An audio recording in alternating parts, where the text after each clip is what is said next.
Defendant raises every issue that he raised in his brief here in the oral argument this morning. I'll try and go through them in a fairly organized fashion. I'll begin with forfeiture by wrongdoing. As this court has pointed out, this court has already ruled on the admissibility of the forfeiture by wrongdoing statements. The state was entitled to bring those statements in. The law set forth in the United States since 1878 says that if a defendant intentionally kills a witness so that witness cannot testify against him, he no longer has the right to confront that witness's statements. Those statements can come in.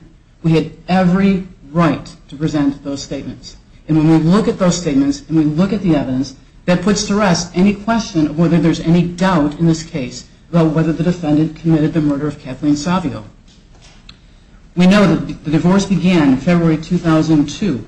In March 2002, she was prompted to put a deadbolt on her bedroom door, which was drilled out shortly after that. 1.5 years before her murder, on July 5, 2002, the defendant committed a home invasion in which he broke in, held a knife to her throat, and threatened her life. 5 months before the murder, October 2003, when speaking with Anderson, Kathleen Savio said she was so frightened she was sleeping with a knife under her mattress for protection. 4 months before the murder, November 2003, the defendant told Kathy he could make her disappear and make it look like an accident.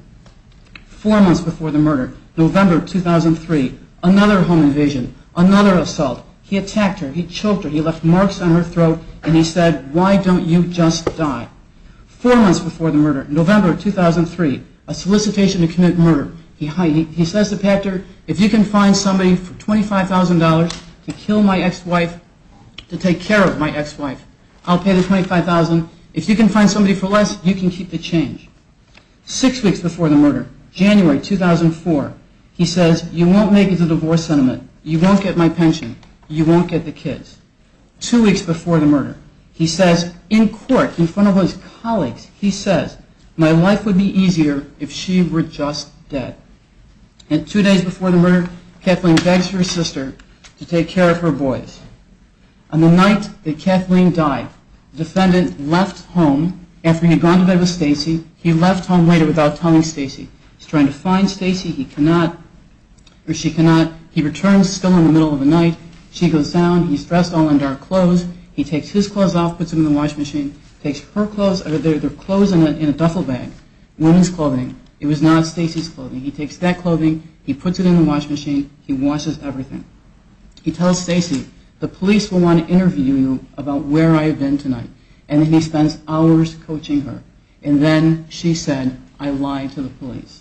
There's no question here that the defendant committed these crimes. No question whatsoever. Circumstantial evidence is more than sufficient. In terms of the conflict, it's important to remember that the defendant initiated the publicity attention. He's the one that brought the media attention to himself. He went on television to try and find a lawyer. Even before that, he had already talked to Geraldo, about bringing his story forward. He said that he thought his silence was getting him in trouble. He wanted to put his story out in front of the public. He's the one. Which may, in fact, have been very regrettable on his part, but he's not a lawyer. And when you hire someone, and the rules say if you have a financial interest in this, we know it's a per se conflict. We allow for a waiver, but I don't see that there is any an actual waiver of the per se conflict, of a conflict of interest. Is this something you can point to? Yes. I think the distinction here is that what Gacy says is that an adverse financial interest is a per se conflict. But a media contract is not a per se adverse financial interest. Right? We have to look at the media contract. We have to look at those facts to see if that establishes a conflict. And in this case, it does not. The defendant entered into the contract as well as Bronski, as well as Mr. Bronski.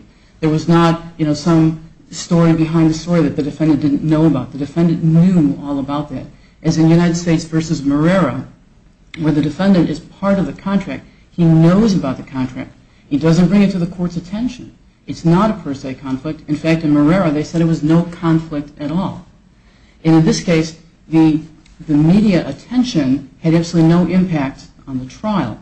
And I will also point out that there was no evidence whatsoever that at the time of the trial, Mr. Brodsky had an ongoing interest in the media contract. The media contract with Selig had expired before the defendant was even indicted. There was a second agreement with Flea. I'm sorry, I've forgotten the name of it, but Screening Flea Productions. But that also had expired. That they continued on, but that also expired before the trial began. Mr. Brodsky testified that he had no ongoing relationship with Selig or with any media contract at the time of the trial. So the only other person that could have been called to shed light on that would have been Mr. Selig, and he was not called. What about the Spritzer case? It says where defense counsel's ties to a person or entity which would benefit from an unfavorable verdict for the defendant might subliminally affect counsel's performance in ways difficult to detect or demonstrate. Moreover, such a conflict might subject the attorney to later charges that his representation was less than faithful. I mean, isn't it struck us that even if you know going in that there's this contract, that as it progresses that it may lead to something that is difficult to explain, difficult for the client to understand the significance of, and that's why there is the feeling that they shouldn't have to demonstrate the prejudice aspect? There is no showing here that there is a tie to someone who has a financial interest in losing this case. There's absolutely no benefit to Mr. Brodsky in losing this case. Winning this case brings new clients, brings fame, brings prestige. Losing this case, as we have seen in Mr. Brodsky's case, brings ignominy. It brings loss of clients. It brings loss of income. He had no motive, no conceivable motive, to want to lose this case. Everything said that he should go forward with full guns blaring to try and win this case. Everything he did at the trial was designed to try and win this case. I would also point out that there were 6 attorneys here. And the other 5 attorneys, there's no allegation that there was any conflict whatsoever. If they saw a problem, if they saw something that was in Mr. Brodsky's representation that they thought was a problem, they would have come forward.